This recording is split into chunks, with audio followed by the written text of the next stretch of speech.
ഇനി ഈ ചാപ്റ്ററിൻ്റെ ലാസ്റ്റ് പാർട്ടാണ് knowledge workers and knowledge management. അപ്പോൾ അതിൽ ഫസ്റ്റ് നോളജ് വർക്കേഴ്സ് എന്താണെന്നുള്ളൊരു പാർട്ടുണ്ട്. അതിൻ്റെ മാനേജ്മെൻറ്റ്, എങ്ങനെയാണ് നോളജ് വർക്കേഴ്സിനെ മാനേജ് ചെയ്യുന്നത്. പിന്നെ അതുപോലെ നോളജ് മാനേജ്മെൻറ്റ്, അതിൻ്റെ ഫങ്ഷൻസ് എന്താണ്, ആ പ്രോസസ്സ് എന്നുള്ളത് ഐഡൻറ്റിഫൈ ചെയ്യാം. അത്രയാണ് ഇനി ലാസ്റ്റ് പാർട്ടിൽ വരുന്നത്. അപ്പോൾ അതിൽ ഫസ്റ്റ് നോളജ് വർക്കേഴ്സ് എന്ന് പറയുന്നത് ആരാണ്? അപ്പോൾ അതിൽ ഫസ്റ്റ് നോളജ് വർക്കേഴ്സ് എന്ന് പറയുന്നത് അത് പീറ്റർ എഫ് ഡ്രക്കറിൻ്റെ ഒരു ഡെഫിനേഷൻ അല്ലെങ്കിൽ ആ ഒരു ടേം യൂസ് ചെയ്തതിലാണ് ഈ ഒരു നോളജ് വർക്കർ എന്നുള്ള ടേമിന് കൂടുതൽ ഇമ്പോർട്ടൻസ് വന്നത്, ടേം കൂടുതലായിട്ട് യൂസ് ചെയ്യാൻ തുടങ്ങിയത്. അപ്പോൾ നോളജ് വർക്കേഴ്സ് എന്ന് പറയുന്നത് നെയിം സജസ്റ്റ് ചെയ്യുന്നത് പോലെ തന്നെ നോളജ് കൂടുതലായിട്ട് യൂസ് ചെയ്യുന്ന വർക്കേഴ്സ് അവരുടെ വർക്കിൽ കൂടുതലായിട്ട് നോളജ് യൂസ് ചെയ്യുമ്പോൾ അങ്ങനത്തെ വർക്കേഴ്സിനെയാണ് നോളജ് വർക്കേഴ്സ് എന്നുകൊണ്ട് ഉദ്ദേശിക്കുന്നത്. Whose main capital is knowledge. അവരുടെ വർക്ക് ഫോഴ്സ് അല്ലെങ്കിൽ ബോഡി പവേഴ്സിനേക്കാൾ കൂടുതൽ അവർ യൂസ് ചെയ്യുന്നത് ബ്രെയിൻ പവറിനെയാണ്. അവരുടെ മെൻ്റൽ എബിലിറ്റി യൂസ് ചെയ്തുകൊണ്ടാണ് അവർ വർക്ക് ചെയ്യുന്നത്. അപ്പോൾ അത് പറയുമ്പം ഏറ്റവും കൂടുതൽ മനസ്സിലാക്കാവുന്നത് IT ഫീൽഡിലൊക്കെയാണ് കൂടുതലായിട്ട് നോളജ് വർക്കേഴ്സ് വരുന്നത്. നോളജ് വർക്കേഴ്സ് എന്ന് പറയുന്നത് അവരുടെ മെൻ്റൽ പവർ അല്ലെങ്കിൽ അവരുടെ ഇൻ്റലക്ച്വൽ പവർ യൂസ് ചെയ്തുകൊണ്ടാണ് വർക്ക് കൂടുതലായിട്ടും നടക്കുന്നത്. അപ്പോൾ വൈറ്റ് കോളർ വർക്കേഴ്സ് അല്ലെങ്കിൽ വൈറ്റ് കോളർ ജോബ്സിൽ കൂടുതലായിട്ടും യൂസ് ചെയ്യുന്നത് ഈ ഒരു നോളജ് വർക്കേഴ്സിനാണ്. അവർ കൂടുതലായിട്ട് അവരുടെ നോളജ് ബേസ്ഡ് ആയിട്ടുള്ള വർക്കേഴ്സ് ആണ് ചെയ്യുന്നത്. അപ്പോൾ ഒരു തിങ്കിങ് പവർ അല്ലെങ്കിൽ മെൻ്റൽ പവറിന് കൂടുതൽ ഇമ്പോർട്ടൻസ് കൊടുക്കുന്ന അല്ലെങ്കിൽ കൂടുതൽ യൂസ് ചെയ്യുന്ന വർക്കേഴ്സാണ് നോളജ് വർക്കേഴ്സ് എന്ന് ഉള്ളതുകൊണ്ട് ഉദ്ദേശിക്കുന്നത്. അപ്പോൾ ഇവിടെ ജസ്റ്റ് മീൻ ചെയ്യുന്നത് workers whose main capital is knowledge. A person who has knowledge important for the organisation and is often the only person who has it. ഇപ്പോൾ ബോട്ടം ലെവലിലുള്ള വർക്കേഴ്സ് ആണെന്നുണ്ടെങ്കിൽ അവിടെ എന്തുണ്ടാവില്ല, അവർക്ക് നോളജ് ഉണ്ടാവില്ല. പക്ഷേ ടോപ്പ് ലെവലിലുള്ള മാനേജ്മെൻറ്റിലുള്ള വർക്കേഴ്സിൻ്റെ അവരെന്താ ചെയ്യുന്നത്, നോളജ് യൂസ് ചെയ്തുകൊണ്ടാണ് അവരുടെ വർക്ക് നടത്തുന്നത്, മാനേജ്മെൻറ്റ് വർക്ക് നടത്തുന്നത്. അപ്പോൾ ടോപ്പ് ലെവലിൽ ഉള്ള എംപ്ലോയീസിനാണ് അല്ലെങ്കിൽ മാനേജ്മെൻറ്റ് ലെവലിലുള്ള എംപ്ലോയീസിനാണ് ഈ ഒരു നോളജ് വർക്കേഴ്സ് എന്നുള്ള ടേം കൂടുതലായിട്ടും സ്യൂട്ട് ചെയ്യുന്നത്. ബോട്ടം ലെവലിൽ നോളജ് വർക്കേഴ്സ് അല്ല, അവർ വർക്ക് ഫോഴ്സാണ്, അവരവിടെ ലേബേഴ്സാണ്. അവർ ബോഡി പവറാണ്, അവിടെ മസിൽ പവറാണ് കൂടുതലായിട്ടും യൂസ് ചെയ്യുന്നത്. Then A person who can use knowledge in there work. അവരുടെ ജോലിയിൽ കൂടുതൽ യൂസ് ചെയ്യുന്നത് നോളജാണ്. ഇപ്പോൾ IT ഫീൽഡിലാണെന്നുണ്ടെങ്കിൽ അല്ലെങ്കിൽ എൻജിനീയറിംഗ് ഫീൽഡിലൊക്കെ ആണെന്നുണ്ടെങ്കിൽ അവർ സ്റ്റഡി ചെയ്തിരിക്കുന്ന ഏരിയാസ് അതിനെയാണ് കൂടുതൽ യൂസ് ചെയ്യുന്നത്. ഇപ്പോൾ ടീച്ചേഴ്സ് ആണെന്നുണ്ടെങ്കിലും അങ്ങനെയാണ്, അക്കൗണ്ടൻസ്, ലോയേഴ്സ്, ഇതിലൊക്കെ എന്താണോ സ്റ്റഡി ചെയ്തിരിക്കുന്നത് ആ ഒരു സ്റ്റഡി ചെയ്തിരിക്കുന്ന പാർട്ട് അതാണ് ജോലിയിൽ യൂസ് ചെയ്യുന്നത്. And the knowledge is partly sub conscious. ഇവിടെ ഉദ്ദേശിക്കുന്നത് ഈ നോളജ് അക്വയർ ചെയ്തിരിക്കുന്നത് അവരുടെ സബ് കോൺഷ്യസ് മൈൻഡിലാണ്. അതായത് ഒരു ജോലി ചെയ്യണം എന്നുള്ള ആ ഒരു മൈൻഡോട് കൂടി ആയിരിക്കണം എന്നില്ല ഈ നോളജ് അക്വയർ ചെയ്തിരിക്കുന്നത്. അവരുടെ ലൈഫിൻ്റെ പാർട്ടായിട്ടാണ് നോളജിനെ കണ്ടിരിക്കുന്നത്. So it is subconscious മൈൻഡിലാണുള്ളത്. അൺകോൺഷ്യസ്ലി അവർ പഠിച്ചു വെച്ചിരിക്കുന്ന നോളജാണ് ജോലിയിൽ അപ്ലൈ ചെയ്യുന്നത്. Knowledge workers often work intellectually but this is not a rule. And ഇവിടെ യൂസ് ചെയ്യുന്നത് ഇൻ്റലക്ച്വൽ വർക്ക്സിലാണ് കൂടുതലായിട്ട് നോളജ് വർക്കേഴ്സ് എന്നുള്ള ടേം യൂസ് ചെയ്യുന്നത്. ആൻഡ് ബോട്ടം ലെവലിലുള്ള ഇപ്പോൾ മെഷീനറീസിൻ്റെ മെയിൻ്റനൻസ് ആയിട്ട് റിലേറ്റഡ് ആയിട്ടുള്ള അല്ലെങ്കിൽ ഗ്രൗണ്ട് മാനേജ്മെൻറ്റായിട്ട് റിലേറ്റഡ് ആയിട്ടുള്ള വർക്കേഴ്സിനല്ല, ഇൻ്റലക്ച്വൽ വർക്കേഴ്സിലാണ് കൂടുതലായിട്ടും നോളജ് വർക്കേഴ്സ് എന്നുള്ള ടേം യൂസ് ചെയ്യുന്നത്. And last feature high degree of expertise, education and experience ആണ്. നോളജ് അക്വയർ ചെയ്യണം എന്നുണ്ടെങ്കിൽ എന്ത് ചെയ്യണം, ഒരുപാട് എന്താ പറയുക പീരീഡിൽ അവരുടെ പഠിച്ചു വെച്ചിരിക്കുന്ന അവരുടെ എഡ്യൂക്കേഷൻ ലെവൽ, അവരുടെ എക്സ്പീരിയൻസസ് ആൻഡ് എക്സ്പെർട്ടൈസ്, ഇതിൻ്റെ മൂന്നിൻ്റെയും കൂടി മിക്സ് ആയിട്ടാണ് ഒരു പേഴ്സൺ അല്ലെങ്കിൽ ഒരു എംപ്ലോയിക്ക് എന്തുണ്ടാവുന്നത്, നോളജ് ക്രിയേറ്റ് ചെയ്യപ്പെടുന്നത്. അപ്പോൾ നോളജ് ഡെവലപ്മെൻറ്റ് എന്ന് പറയുന്നത് 3 ഫങ്ഷൻ്റെ പാർട്ടായിട്ട് വരുന്നതാണ്: എക്സ്പെർട്ടൈസ്, എഡ്യൂക്കേഷൻ ആൻഡ് എക്സ്പീരിയൻസ്. അപ്പോൾ ഇത് 3ഉം ഹൈ ഡിഗ്രി ഉള്ള പേഴ്സണാണ് നോളജ് വർക്കർ എന്ന് പറയുന്നത്. അപ്പോൾ ഇവിടെ മെയിനായിട്ടും നോളജ് യൂസ് ചെയ്തുകൊണ്ട് ജോലി ചെയ്യുന്നവരെയാണ് നോളജ് വർക്കേഴ്സ് എന്ന് ഉദ്ദേശിക്കുന്നത്. IT ഫീൽഡിലും ഫിനാൻഷ്യൽ സർവീസസിൽ അല്ലെങ്കിൽ ബാങ്കിങ് പോലത്തെ ഏരിയാസിലൊക്കെ ഈ ഒരു നോളജ് വർക്കേഴ്സ് ഉണ്ടെങ്കിൽ കൂടെ ഇപ്പോഴത്തെ ഒരു സിറ്റുവേഷൻ വെച്ച് നോക്കുകയാണെങ്കിൽ എല്ലാ ഓർഗനൈസേഷനിലും നോളജ് വർക്കേഴ്സിൻ്റെ ഇമ്പോർട്ടൻസ് അത്ര തന്നെ കൂടുതലാണ്. അപ്പോൾ അതുകൊണ്ട് തന്നെ ഇപ്പോഴത്തെ സിനാറിയോയിൽ HR ഫീൽഡിൽ ഈ ഒരു നോളജ് വർക്കേഴ്സിനെ മെയിൻറ്റെയിൻ ചെയ്യാനും മാനേജ് ചെയ്യാനുമുള്ള ഇമ്പോർട്ടൻസ് കൂടുതലാണ്. അപ്പോൾ ഇപ്പോൾ ഓരോ ഓർഗനൈസേഷൻ എടുത്ത് നോക്കുകയാണെന്നുണ്ടെങ്കിലും HR ഫീൽഡ് സെപ്പറേറ്റ്ലി തന്നെ എന്ത് ചെയ്യുന്നുണ്ട്, ഈ ഒരു നോളജ് വർക്കേഴ്സിൻ്റെ എബിലിറ്റി, അവർക്ക് വേണ്ട ഫെസിലിറ്റീസ് പ്രൊവൈഡ് ചെയ്യുന്നതിന് ഒരു സെപ്പറേറ്റ് സെക്ഷൻ തന്നെ, സെപ്പറേറ്റ് പോളിസി തന്നെ ഡെവലപ്പ് ചെയ്തിട്ടുണ്ട്. അപ്പോൾ നമ്മൾ എന്ത് പഠിക്കണം, മാനേജിങ്, എങ്ങനെ നോളജ് വർക്കേഴ്സിനെ മാനേജ് ചെയ്യാമെന്നുള്ള ഏരിയ പഠിക്കണം. അപ്പോൾ പറഞ്ഞു HR ഫീൽഡിലാണെന്നുണ്ടെങ്കിൽ അവരെ നോളജ് വർക്കേഴ്സിന് കൂടുതൽ ഇമ്പോർട്ടൻസ് കൊടുക്കുന്ന രീതിയിൽ അവർ ഓർഗനൈസേഷൻ്റെ സെൻട്രൽ ഒബ്ജക്റ്റീവ്സ് അറ്റൈൻ ചെയ്യുന്നതിന് വേണ്ടിയിട്ട് മേക്ക് ചെയ്യുന്ന രീതിയിലുള്ള പോളിസീസാണ് ഡെവലപ്പ് ചെയ്യുന്നത്. അപ്പോൾ മാക്സിമം എത്രത്തോളം നോളജ് വർക്കേഴ്സിൻ്റെ ഇൻ്റലക്ച്വൽ ക്യാപ്പബിലിറ്റീസിനെ ഡെവലപ്പ് ചെയ്യാനും പ്രൊമോട്ട് ചെയ്യാനും പറ്റുമോ അത്ര തന്നെ പ്രൊമോട്ട് ചെയ്യുന്ന രീതിയിലുള്ള പോളിസീസാണ് ഓരോ HR ഫീൽഡ് അല്ലെങ്കിൽ ഓരോ HR ഡിപ്പാർട്ട്മെൻറ്റും എടുത്തു വരുന്നത് ഇന്നത്തെ ഒരു സിനാറിയോയിൽ. അപ്പോൾ അതിനനുസരിച്ച് തന്നെ ഒരു നോളജ് വർക്കർ എന്ന് പറയുന്നത് എത്രത്തോളം അവരുടെ നോളജ് യൂസ് ചെയ്യുന്നുണ്ടോ, എത്രത്തോളം അവരുടെ എബിലിറ്റീസ് ഫുൾഫിൽ ചെയ്യുന്നുണ്ടോ അതിന് മാച്ചിങ് ആയിട്ട് തന്നെ അവരുടെ പേ സ്കെയിലും അവർക്ക് കിട്ടുന്ന ബെനിഫിറ്റ്സും ഇമ്പ്രൂവ് ചെയ്യണം. ഇപ്പോൾ ഒരാൾ ഫ്രഷറായിട്ട് കയറുന്നത് പോലെ ആയിരിക്കില്ല അവർക്ക് എക്സ്പീരിയൻസ്ഡ് ആയിട്ടുള്ള ഒരാൾക്ക് പേ സ്കെയിൽ വരുന്നത്. അപ്പോൾ എക്സ്പീരിയൻസ് കൂടുന്നതിനനുസരിച്ചിട്ട് എന്ത് ചെയ്യും, അവരുടെ പേ സ്കെയിലിൽ അവരുടെ ബെനിഫിറ്റ്സിലും ഇമ്പ്രൂവ്മെൻറ്റ്സ് വരും. അതുപോലെ തന്നെ അവർ എത്രത്തോളം സ്കില്ല് യൂസ് ചെയ്യുന്നുണ്ട്, ഓരോ ലെവലിലും ഓരോ സ്കിൽസാണ് യൂസ് ചെയ്യേണ്ടി വരിക. അപ്പോൾ ആ സ്കില്ലിൻ്റെ ബേസിസിലൊക്കെ എന്ത് ചെയ്യും, ഓരോ എംപ്ലോയിക്ക് കിട്ടുന്ന വർക്ക് ബെനിഫിറ്റ് എന്ന് പറയുന്നത് കൂടുക എന്നുള്ളത് HR മാനേജ്മെൻറ്റിൻ്റെ ഒരു പാർട്ടാണ്. നോളജ് വർക്കേഴ്സിനെ മെയിൻറ്റെയിൻ ചെയ്യുന്നതും മാനേജ് ചെയ്യുന്നതിൻ്റെ ഒരു പാർട്ടാണ് അവർക്ക് കൊടുക്കുന്ന പേ സ്കെയിൽ എന്ന് പറയുന്നത്. പക്ഷേ ഇവിടെ വരുന്നൊരു ലിമിറ്റേഷൻ എന്ന് പറയുന്നത്, നോളജ് വർക്കേഴ്സിൽ വരുന്നൊരു ലിമിറ്റേഷൻ എന്താണെന്ന് വെച്ചാൽ, നോളജ് വർക്കേഴ്സ് എന്ന് പറഞ്ഞാൽ അറിയാം മറ്റ് അൺഎഡ്യൂക്കേറ്റഡ് ആയിട്ടുള്ള എംപ്ലോയീസിനെ അപേക്ഷിച്ച് നോളജ് കൂടുതലുള്ള വർക്കേഴ്സാണ്, ഹൈലി സ്കിൽഡ് ആൻഡ് എഡ്യൂക്കേറ്റഡ് ആയിട്ടുള്ള വർക്കേഴ്സാണ് നോളജ് വർക്കേഴ്സ്. അപ്പോൾ അവർക്കുള്ളൊരു അഡ്വാൻറ്റേജ് എന്ന് പറയുന്നത് എന്താ, അവർ ചോദിക്കുന്ന സാലറി, അവർ ചോദിക്കുന്ന ബെനിഫിറ്റ്സ്, അത് ഹയർ ഡിമാൻഡ് ചെയ്യാനുള്ളൊരു എബിലിറ്റിയും റൈറ്റും നോളജ് വർക്കേഴ്സിനുണ്ട്.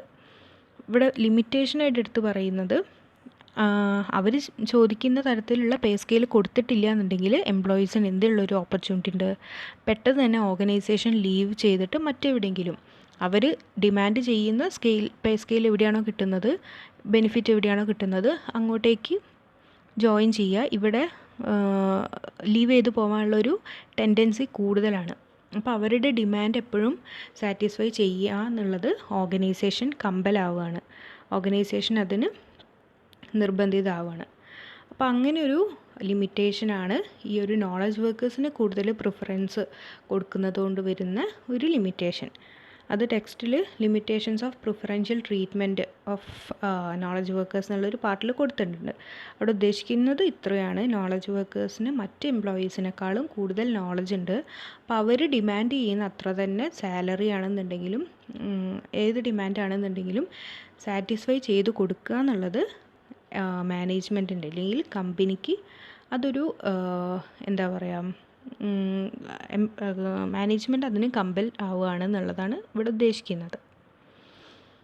ഇനി മാനേജിങ് നോളജ് വർക്കേഴ്സ് എന്ന് പറഞ്ഞിട്ടൊരു 5 പോയിൻറ്റ്സ് കൊടുത്തിട്ടുണ്ട്. അപ്പോൾ അതിൽ ഫസ്റ്റ് എങ്ങനെയാണ് നോളജ് വർക്കേഴ്സിനെ മാനേജ് ചെയ്യുക എന്നുള്ളതാണ്. അപ്പോൾ ട്രഡീഷണൽ വർക്കേഴ്സിനെ അപേക്ഷിച്ച് നോളജ് വർക്കേഴ്സിനുള്ള ഡിഫറൻസും ട്രഡീഷണൽ വർക്കേഴ്സിനെ അപേക്ഷിച്ച് നോളജ് വർക്കേഴ്സിനെ എങ്ങനെ മാനേജ് ചെയ്യാം എന്നുള്ളതാണ് ഇവിടെ കൊടുക്കുന്നത്. അപ്പോൾ ഇതിൽ first, the knowledge workers are less tending to be hierarchical and hence they prefer openness and a flat organization structure. Strike ചെയ്യേണ്ട പോയിൻ്റ് ഇവിടെ ഓപ്പൺനെസ് ആണ്. Prefer openness. അവർക്ക് ഹയറാർക്കിൽ സ്ട്രക്ചറിനേക്കാൾ കൂടുതൽ ഫ്ലാറ്റ് സ്ട്രക്ചറാണ് നീഡ് ചെയ്യുന്നത്. അതെന്തുകൊണ്ടാണെന്ന് വെച്ചാൽ ഹയറാർക്കിൽ സ്ട്രക്ചർ ആവുന്ന സമയത്ത് അവിടെ കൂടുതലായിട്ട് ഓർഡേഴ്സ് വരും. ടോപ്പ് ലെവലിൽ നിന്നുള്ള ഓർഡേഴ്സ് കൂടുതലായിരിക്കും. ഈ നോളജ് വർക്കേഴ്സ് ആണെന്നുണ്ടെങ്കിൽ അവർക്ക് അവരുടെ നോളജ് ലെവൽ കൂടുതലായിരിക്കും. അതുകൊണ്ട് തന്നെ ഓർഡേഴ്സ് അല്ലെങ്കിൽ ഒപ്പീനിയൻസ്, ടോപ്പ് ലെവലിൽ നിന്നുള്ള ഓർഡേഴ്സിന് അത്ര തന്നെ ഇവർ ആക്സെപ്റ്റ് ചെയ്യില്ല. അവരുടെ നോളജ് വെച്ചിട്ട് എന്താണോ ചെയ്യാൻ തോന്നുന്നത് അതാണ് അവർ കൂടുതൽ പ്രിഫർ ചെയ്യുന്നത്. അതുകൊണ്ട് തന്നെ they prefer openness. Flat സ്ട്രക്ചറാണ് prefer ചെയ്യുന്നത് ആൻഡ് ഹയറാർക്കിൽ സ്ട്രക്ചർ പ്രിഫർ ചെയ്യുന്നില്ല. Second, they have relatively more control over their work than traditional workers do, as they have more control over the process that define their work. Traditional വർക്കേഴ്സിനെ അപേക്ഷിച്ച് ഈ knowledge വർക്കേഴ്സിന് അവരുടെ ജോലിയിൽ കൂടുതൽ control ഉണ്ടാകും. അതെന്തുകൊണ്ടാണ് അങ്ങനെ ഉദ്ദേശിക്കുന്നത്? ഇവിടെ നോളജ് വർക്കേഴ്സിന് അവരുടെ ജോലിയെക്കുറിച്ച് കൂടുതൽ ധാരണ ഉണ്ട്, കൂടുതൽ നോളജ് ഉണ്ട്. അതുകൊണ്ട് തന്നെ ട്രഡീഷണൽ വർക്കേഴ്സിനെ അപേക്ഷിച്ച് നോളജ് വർക്കേഴ്സ് അവരുടെ ജോലി കൂടുതൽ കോൺസെൻട്രേറ്റ് ചെയ്യും, കൂടുതൽ കൺട്രോൾഡ് ആയിട്ട് മാത്രമേ അവർ ചെയ്യുള്ളൂ. എംപ്ലോയർ അല്ലെങ്കിൽ സുപ്പീരിയേഴ്സ് എന്ത് പറയുന്നു അത് മൊത്തം ചെയ്യാനുള്ള ഒരു ലയബിലിറ്റി നോളജ് വർക്കേഴ്സിന് ഇല്ല, അതവർ ആക്സെപ്റ്റ് ചെയ്യുന്നില്ല. Third point, they have higher salaries. അതുകൊണ്ട് തന്നെ they prefer to consumerist lifestyle. ഇപ്പോൾ ട്രഡീഷണൽ വർക്കേഴ്സിന് സാലറി കുറവായതുകൊണ്ട് തന്നെ അവർ കൂടുതൽ സേവിങ്സിനാണ് അല്ലെങ്കിൽ അവരുടെ ഡേ ടു ഡേ ലൈഫ് വേണ്ടിയിട്ടാണ് അവരുടെ ഫിനാൻസ് യൂസ് ചെയ്യുന്നത്.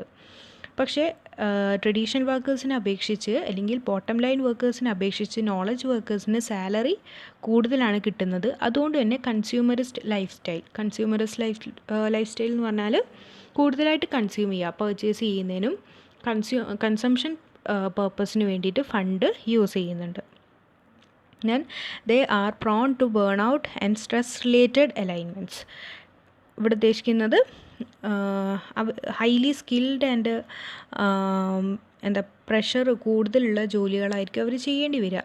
നോളജ് അത്ര തന്നെ യൂസ് ചെയ്യുന്ന സമയത്ത് പ്രഷർ കൂടുതലായിരിക്കും. അതുകൊണ്ട് തന്നെ മോർ സ്ട്രെസ് റിലേറ്റഡ് ആയിട്ടുള്ള പ്രോബ്ലംസ് വരാനും അല്ലെങ്കിൽ ബേൺ ഔട്ട് ആവാനുള്ള, അഗ്രസീവ് ആവാനുള്ള ചാൻസും ഇവർക്ക് കൂടുതലാണ് ഉണ്ടാവുക. And the last one, they change job more frequently than other works do. Traditional workers ഒരു ഓർഗനൈസേഷനിൽ തന്നെ ജോലി ചെയ്യുന്ന സമയത്ത് ഇവർക്കൊരു ചാൻസ്, നോളജ് വർക്കേഴ്സിനുള്ള ചാൻസ് എന്ന് പറഞ്ഞാൽ അവരുടെ ഡിമാൻഡ് സാറ്റിസ്ഫൈ ചെയ്യുന്ന ഓർഗനൈസേഷനിലേക്ക് എപ്പോൾ വേണമെങ്കിലും ഏത് സമയത്ത് വേണമെങ്കിലും ജോയിൻ ചെയ്യാനുള്ളൊരു ഓപ്പർച്യൂണിറ്റി, ഒരു ടെൻഡൻസി ആർക്കുണ്ട്? നോളജ് വർക്കേഴ്സിനുണ്ട്. അതുകൊണ്ട് തന്നെ ഒരു ഓർഗനൈസേഷനിൽ ജോലി ചെയ്യുന്നതിന് പകരം അവർ ഹയർ സാലറി അല്ലെങ്കിൽ ഹയർ ബെനിഫിറ്റ് കിട്ടുന്ന ഓർഗനൈസേഷനിലേക്ക് പെട്ടെന്ന് തന്നെ ചേഞ്ച് ചെയ്തിട്ട് പോകും. അപ്പോൾ ഈ കാരണങ്ങൾ കൊണ്ട് തന്നെ എന്ത് ചെയ്യണം? ട്രഡീഷണൽ വർക്കേഴ്സിനേക്കാൾ കൂടുതൽ നോളജ് വർക്കേഴ്സിനെ എന്ത് ചെയ്യണം? മാനേജ് ചെയ്യേണ്ട ഒരു നീഡുണ്ട്. ഇനി നെക്സ്റ്റ് നോളജ് മാനേജ്മെൻ്റ് ആണ് നോക്കാനുള്ളത്.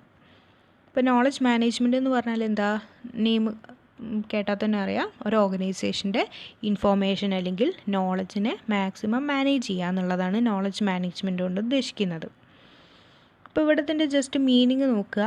Knowledge management is the process of creating, sharing, using and managing the knowledge and information of an organisation. It refers to multidisciplinary approach to achieve organizational objectives by making the best use of the knowledge. അപ്പോൾ ഒരു ഓർഗനൈസേഷനിലുള്ള knowledge and ഇൻഫോർമേഷനെ manage ചെയ്യുന്ന പ്രോസസ്സാണ് knowledge management കൊണ്ട് ഉദ്ദേശിക്കുന്നത്. Simply അത്ര മാത്രമേ knowledge management ചെയ്യുന്നുള്ളൂ. Meaning എന്ന് പറയുന്നത് അത്രയാണ്. അപ്പോൾ ഇവിടെ നോളജ് മാനേജ്മെൻറ്റ് അപ്ലൈ ചെയ്യുന്ന ഓർഗനൈസേഷൻ എന്ന് പറയുന്നത് എന്തായിരിക്കും? ഒരുപാട് ഇൻഡിവിജ്വൽ നോളജുള്ള ഓർഗനൈസേഷൻസ്, ഇൻഡിവിജ്വൽ എംപ്ലോയീസ് കൂടുതലുള്ള ഓർഗനൈസേഷനിലാണ് നോളജ് മാനേജ്മെൻറ്റിൻ്റെ ആപ്ലിക്കബിലിറ്റി കൂടുതലായിട്ടും വരുന്നത്. അപ്പോൾ അവരുടെ ഓരോ ഇൻഡിവിജ്വൽ നോളജിനെയും കളക്ട് ചെയ്തിട്ട് അത് ഓർഗനൈസേഷണൽ ഗോൾ അച്ചീവ് ചെയ്യുന്നതിന് വേണ്ടിയിട്ട് ഡയറക്റ്റ് ചെയ്യുന്നതാണ് നോളജ് മാനേജ്മെൻറ്റിൽ ചെയ്യുന്ന പ്രോസസ്സ് എന്ന് പറയുന്നത്. അതിൽ തന്നെ കംപ്ലീറ്റ് നോളജ് ഓർഗനൈസേഷനിൽ ഇമ്പോർട്ടൻ്റ് ആൻഡ് അൺഇമ്പോർട്ടൻ്റ് ആയിട്ടുള്ള ഒരുപാട് നോളജ് ഉണ്ടാകും. അതിൽ ഇമ്പോർട്ടൻ്റ് ആയിട്ടുള്ള നോളജ് മാത്രമാണ് എന്ത് ചെയ്യുന്നത്, ഫർദർ പ്രോസസ്സ് ചെയ്ത് നോളജ് മാനേജ്മെൻറ്റിൽ മാനേജ് ചെയ്ത് കൊണ്ടുപോകുന്നത്. നെക്സ്റ്റ് അതിൻ്റെ ഡെഫിനിഷൻസ് ഒരുപാട് ഡെഫിനേഷൻസ് ഉണ്ട്. അതിൽ ഒരു ഡെഫിനേഷൻ ഡേവിഡ് ജെ സ്കൈമറുടെയാണ്. അതിൽ പറയുന്നത് knowledge management is the explicit and systematic management of vital knowledge എന്ന് പറഞ്ഞാൽ important knowledge and its associated process of creating, gathering, organising, diffusion, use and exploitation. ഒരു കമ്പനിയിൽ ഡെവലപ്ഡ് ആയിട്ടുള്ള ഇമ്പോർട്ടൻറ്റ് നോളജിൻ്റെ creation, gathering, organising, diffusion and use and exploitation എന്നുള്ള ഇത്രയും process നടത്തുന്നതിന് knowledge management എന്നാണ് ഉദ്ദേശിക്കുന്നത്. And it requires turning personal knowledge into corporate knowledge. Personal നോളജിനെ എന്ത് ആക്കി മാറ്റുകയാണ്, കോർപ്പറേറ്റ് നോളജായിട്ട് ചേഞ്ച് ചെയ്യാണ്. And that can be widely shared through out an organisation and appropriately applied. അപ്പോൾ നമ്മൾ ഈ ഒരു കോർപ്പറേറ്റ് നോളജായിട്ട് ചേഞ്ച് ചെയ്തതിനെ നമുക്ക് എപ്പോൾ വേണമെന്നുണ്ടെങ്കിലും ഓർഗനൈസേഷണൽ ഗോൾ അച്ചീവ് ചെയ്യുന്നതിനും ഓർഗനൈസേഷനിൽ എന്ത് ഫങ്ഷൻസ് അപ്ലൈ ചെയ്യുന്നതിന് വേണ്ടിയിട്ടും യൂസ് ചെയ്യാവുന്നതാണ്. അപ്പോൾ ജസ്റ്റ് നോളജ് മാനേജ്മെൻറ്റ് എന്താണെന്നുള്ളൊരു ഡെഫിനേഷൻ പഠിച്ചു വയ്ക്കുക. ഇനി എന്തിനു വേണ്ടിയിട്ടാണ്, സിമ്പിളായിട്ട് ഇതിൻ്റെ 3 ഗോൾ എന്തൊക്കെയാണെന്ന് ചോദിച്ചാൽ എഴുതാവുന്നത്, first point to share perspectives, ideas, experience and information.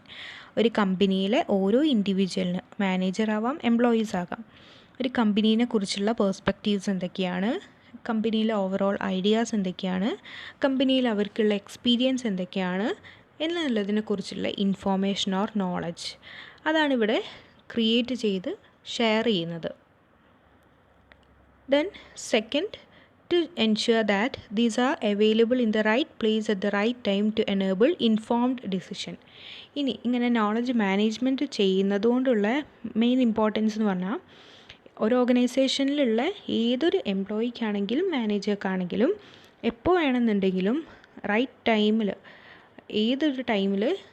ഏതൊരു സിറ്റുവേഷനാണെങ്കിലും ഓർഗനൈസേഷനെ കുറിച്ചിട്ടുള്ള എല്ലാ കംപ്ലീറ്റ് ഇൻഫോർമേഷനും അവൈലബിൾ ആക്കുക എന്നുള്ളതാണ് സെക്കൻഡ് ഒബ്ജക്റ്റീവ് ഓർ ഗോൾ എന്ന് പറയുന്നത് നോളജ് മാനേജ്മെൻറ്റിൻ്റെ. And third one, to improve efficiency by reducing the need to rediscover the knowledge.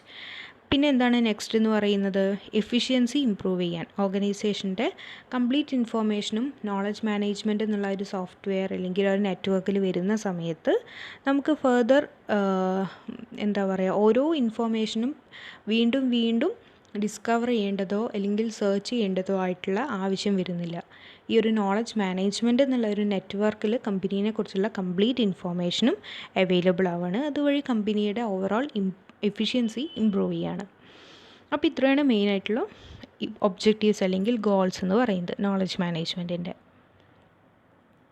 Next ഇവിടെ നോളജിനെ 3 ടേംസിൽ, ഇപ്പോൾ 3 പോയിൻ്റ് ഓഫ് വ്യൂവിൽ വ്യൂ ചെയ്യാവുന്നതാണ്. അത് ജസ്റ്റ് ഐഡൻറ്റിഫൈ ചെയ്ത് വെച്ചാൽ മാത്രം മതി. അപ്പോൾ അതിൽ 3 ടൈപ്പ് ഓഫ് നോളജ് എന്ന് പറയുന്നത്, ഫസ്റ്റ് പോയിൻ്റ് ഓഫ് വ്യൂ എന്ന് പറയുന്നത് ഓർഗനൈസേഷണൽ കോണ്ടെക്സ്റ്റിൽ പറയുന്ന നോളജാണ് പറയുന്നത്.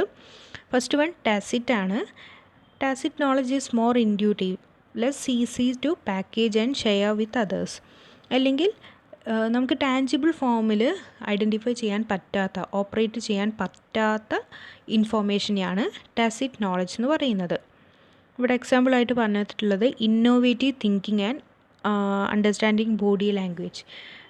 ജസ്റ്റ് മനസ്സിലാക്കേണ്ടത് ടാസിറ്റ് നോളജ് എന്ന് പറഞ്ഞാൽ അത് നമുക്ക് ടാഞ്ചിബിൾ ഫോമിൽ ഐഡൻറ്റിഫൈ ചെയ്യാൻ പറ്റുന്നില്ല. അപ്പോൾ ബോഡി ലാംഗ്വേജ് മനസ്സിലാക്കുക എന്ന് പറഞ്ഞാൽ നമുക്ക് ടാഞ്ചിബിൾ ഫോമിൽ മനസ്സിലാക്കാൻ പറ്റില്ല. It is related to our മൈൻഡാണ്. നമ്മൾ മൈൻഡ് അണ്ടർസ്റ്റാൻഡ് ചെയ്യാണ് അവിടെ ചെയ്യുന്നത്. ആൻഡ് അവിടെ നമുക്ക് ടച്ച് ചെയ്തിട്ടോ അല്ലെങ്കിൽ എന്തെങ്കിലും ഒരു പ്രോപ്പർട്ടി ചേഞ്ച് ചെയ്തുകൊണ്ടോ ഈ ഒരു നോളജ് മനസ്സിലാക്കാൻ പറ്റുന്നില്ല. ജസ്റ്റ് മൈൻഡിൻ്റെ പ്രോസസ്സാണ് ടാസിറ്റ് നോളജ് എന്ന് പറയുന്നത്. സെക്കൻഡ് വൺ എക്സ്പ്ലിസിറ്റ് നോളജ് ആണ്. It is the information that is easily codified and taught. such as how to change the toner in a printer and mathematical equations. ഇവിടെ എന്താ, ഇത് tangible ഫോമിൽ നമുക്ക് identify ചെയ്യാൻ പറ്റാവുന്ന ഇൻഫോർമേഷനാണ്.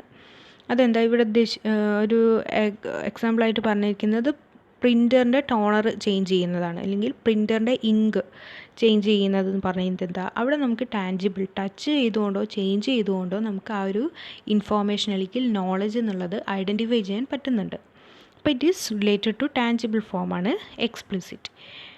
ദെൻ ഇംപ്ലിസിറ്റ് നോളജ്, ഇതിൻ്റെ രണ്ടിൻ്റെയും ഇടയിൽ വരുന്നതാണ് ഇംപ്ലിസിറ്റ് എന്ന് പറഞ്ഞാൽ അത് ടാഞ്ചിബിൾ ഫോമിൽ ഉള്ളൊരു ഇൻഫോർമേഷനോ നോളജ് അല്ല, പക്ഷേ അതിന് നമുക്ക് ടാഞ്ചിബിൾ ആക്കിയിട്ട് അല്ലെങ്കിൽ എക്സ്പ്ലിസിറ്റ് ആയിട്ട് മാറ്റാവുന്നതാണ്. So it is neither tacit or explicit, it can be changed to explicit knowledge. അപ്പോൾ 3 മോഡ് മനസ്സിലാക്കി വെക്കുക നോളജിൻ്റെ. ഇനി ഈ ഒരു നോളജ് മാനേജ്മെൻറ്റ് ചെയ്യുന്നതുകൊണ്ട് ഓർഗനൈസേഷൻ ഉണ്ടാവുന്ന ബെനിഫിറ്റ്സ് ആണ്. First one, more efficient work place. Define ചെയ്യുകയെന്ന് പറയുമ്പോൾ ഓർഗനൈസേഷൻ്റെ കംപ്ലീറ്റ് നോളജ് ഒരു നെറ്റ്വർക്ക് റിലേറ്റഡ് ആയിട്ട് വരുന്ന സമയത്ത് എഫിഷ്യൻസി കൂടുതലായിരിക്കും.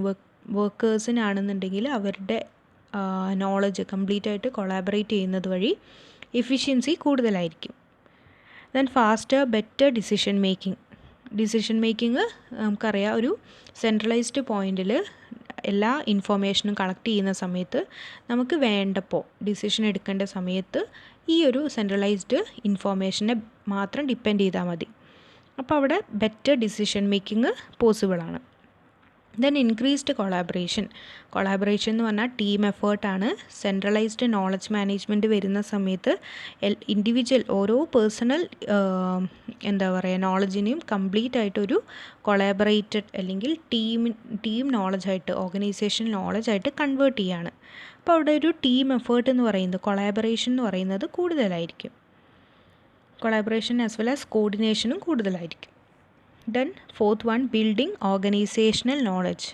ഇപ്പോൾ പറഞ്ഞു ഇൻഡിവിജ്വൽ നോളജിനെ അപേക്ഷിച്ച് കംപ്ലീറ്റ് നോളജ്, ഓർഗനൈസേഷൻ്റെ കംപ്ലീറ്റ് നോളജാണ് ഇവിടെ ഡെവലപ്പ് ചെയ്യുന്നത്. Then employee onboarding and training process is optimised. എംപ്ലോയീസിൻ്റെ ട്രെയിനിങ് പ്രോസസ്സ്, എംപ്ലോയീസിന് കൊടുക്കുന്ന ട്രെയിനിങ് പ്രോസസ്സ് എന്ന് പറയുന്നത് ഒരു ഫ്രഷറിനെ അപ്പോയിൻറ്റ് ചെയ്തതിന് തൊട്ട് പിന്നീട് ഓരോ സ്റ്റേജസിലും വരുന്ന ട്രെയിനിങ് പ്രോസസ്സ്. ഈ ഓരോ ട്രെയിനിങ് പ്രോസസ്സിലും ഡിഫറെൻറ്റ് കൈൻഡ് ഓഫ് ഇൻഫോർമേഷനാണ് ഒരു ഓർഗനൈസേഷൻ നീഡ് ചെയ്യുന്നത്. അപ്പോൾ ഇത് മൊത്തം ഡിപ്പെൻഡ് ചെയ്യുന്നത് ഈ ഒരു സെൻട്രൽ നോളജ് മാനേജ്മെൻറ്റിനെ മാത്രമാണ്. And increased employee happiness and retention. നമുക്കറിയാം ഓരോരുത്തരുടെയും നോളജിനെ വാല്യൂ ചെയ്യുന്ന സമയത്ത് എംപ്ലോയീസിന് സെൻസ് ഓഫ് റെക്കഗ്നിഷനും സെൻസ് ഓഫ് ബിലോങ്ങിങ്നെസ്സും കൂടുതലായിരിക്കും. അതുകൊണ്ട് തന്നെ അവരെ വാല്യൂ ചെയ്യുന്നു, അവരുടെ നോളജ്, അവരുടെ ഇന്നോവേറ്റീവ്നെസ്, ക്രിയേറ്റീവ്നെസ്സിനെയൊക്കെ വാല്യൂ ചെയ്യുന്നു എന്ന് പറയുന്ന സമയത്ത് എംപ്ലോയീസിൻ്റെ ഹാപ്പിനെസ് ആൻഡ് സാറ്റിസ്ഫാക്ഷൻ കൂടുതലായിരിക്കും. അതുകൊണ്ട് തന്നെ എംപ്ലോയീസ് കൂടുതൽ കാലം റീറ്റെയിൻ ചെയ്തു പോകാനുള്ള ചാൻസും ഉണ്ടാകും. Then next barriers to knowledge management ആണ്. നോളജ് മാനേജ്മെൻറ്റിനുള്ള ഹിൻഡ്രൻസസ് എന്തൊക്കെയാണെന്നുള്ളതാണ്. അപ്പോൾ അതിൽ ഫസ്റ്റ്, നോളജ് ഈസ് പവർ. ഇവിടെ ഉദ്ദേശിക്കുന്നത് ചില കേസിൽ നോളജ് വർക്കേഴ്സ്, അതായത് നോളജ് കൂടുതലുള്ള വർക്കേഴ്സ് എന്ത് ചെയ്യും, അത് അവരുടെ പേഴ്സണൽ പവറായിട്ട് അല്ലെങ്കിൽ പേഴ്സണൽ പേർപ്പസസിന് കൂടുതൽ യൂസ് ചെയ്യും. ട്രഡീഷണൽ വർക്കേഴ്സിനെ അവർക്ക് വാല്യൂ കൊടുക്കാത്ത രീതിയിൽ നോളജ് വർക്കേഴ്സ് പേഴ്സണൽ ഗെയിൻ ഉണ്ടാക്കുന്നതിനൊരു ചാൻസ് കൂടുതലാണ്. Then second, individual work bias ആണ്. ഇൻഡിവിജ്വൽ വർക്ക് ബയസിനെ അപേക്ഷിച്ച് ഇവിടെ വരാവുന്നൊരു പ്രോബ്ലം എന്ന് പറയുന്നത് കൊളാബറേറ്റീവ് ബയസാണ്.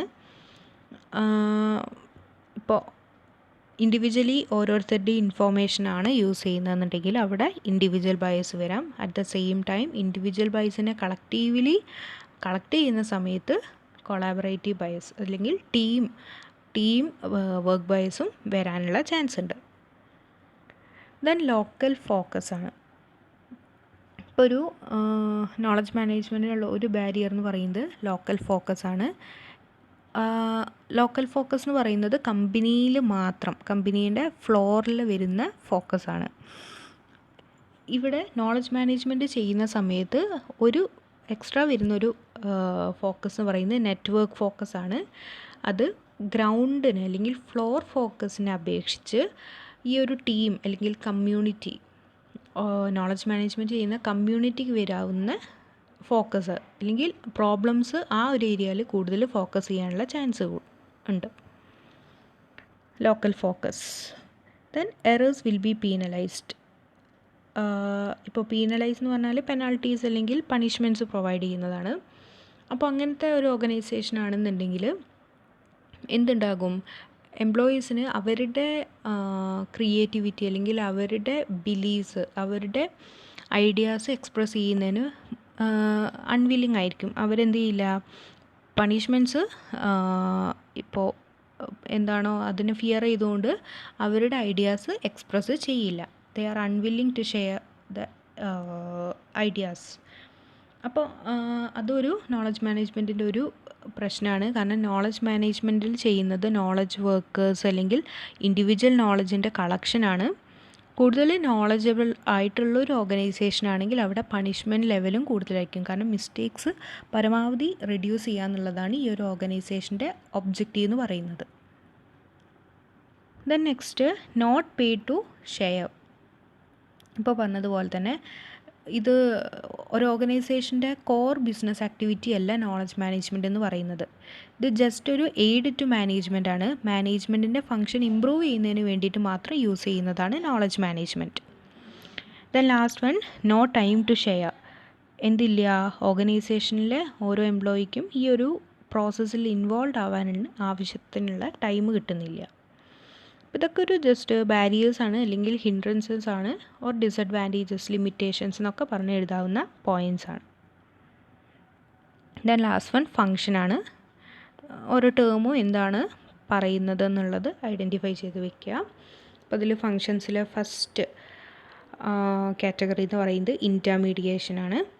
ഇൻറ്റർമീഡിയേഷൻ എന്ന് പറഞ്ഞാൽ ഇൻറ്റർമീഡിയറി എന്ന് പറയുന്നത് ആരാ, രണ്ട് ഗ്രൂപ്പ് ഓഫ് പേഴ്സൺസിനെ കണക്ട് ചെയ്യുന്ന ഒരു പേഴ്സൺ.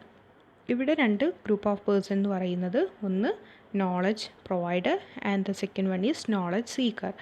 ഒന്നാമത്തെ ആളെന്ന് പറയുന്നത് നോളജ് ഉള്ള ആളാണ്, നോളജ് വർക്കർ ആവാം അല്ലെങ്കിൽ മാനേജർ ആകാം. ആൻഡ് ദ നോളജ് സീക്കർ എന്ന് പറയുന്നത് എംപ്ലോയീസ് ആകാം, നോളജ് ഇല്ലാത്ത ആൾ. അപ്പോൾ ഈ നോളജ് പ്രൊവൈഡറെയും സീക്കറെയും തമ്മിൽ കണക്ട് ചെയ്യിക്കുന്ന പേഴ്സണാണ് intermediary. He acting the function of brokering or knowledge transfer between the knowledge provider and the knowledge seeker. And the second externalization ആണ്. എക്സ്റ്റേണലൈസേഷൻ എന്ന് പറഞ്ഞാൽ ഇപ്പോൾ ഫൈൻഡ് ചെയ്തിരിക്കുന്ന knowledge worker, knowledge provider, knowledge seeker ഉണ്ട്. അവർ തമ്മിലുള്ള ട്രാൻസ്ഫർ നടത്തുന്നതിന് വേണ്ടിയിട്ട് ഫസ്റ്റ് പ്രോസസ്സാണ്, അതായത് ഫൈൻഡ് ചെയ്തതിന് ശേഷം വരുന്ന ഫസ്റ്റ് പ്രോസസ്സ് എക്സ്റ്റേണലൈസേഷനാണ്.